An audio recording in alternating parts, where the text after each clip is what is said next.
Today we're in the fire lab. We're going to be testing lithium-ion batteries. We're going to intentionally overheat them where they will catch fire and/or explode.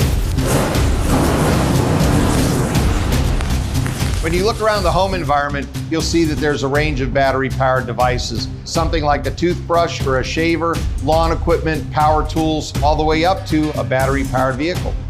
A personal shaver such as this would be powered by a single cell. Keep in mind that the amount of energy stored even in this single cell can cause fire and sparks and potentially even explode if mishandled or overcharged.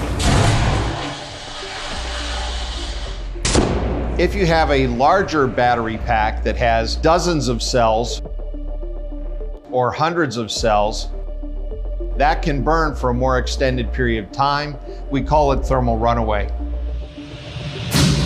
It overpressures the cell and causes flammable gases to vent out of the cell, or it could even cause the cell to explode.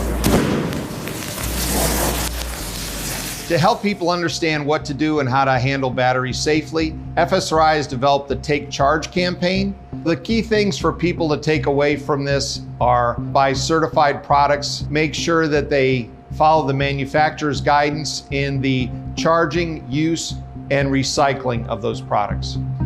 We need people to keep in mind that batteries are in products and devices they use every day, and that appropriate handling and charging of those devices will prevent fires and keep them fire safe.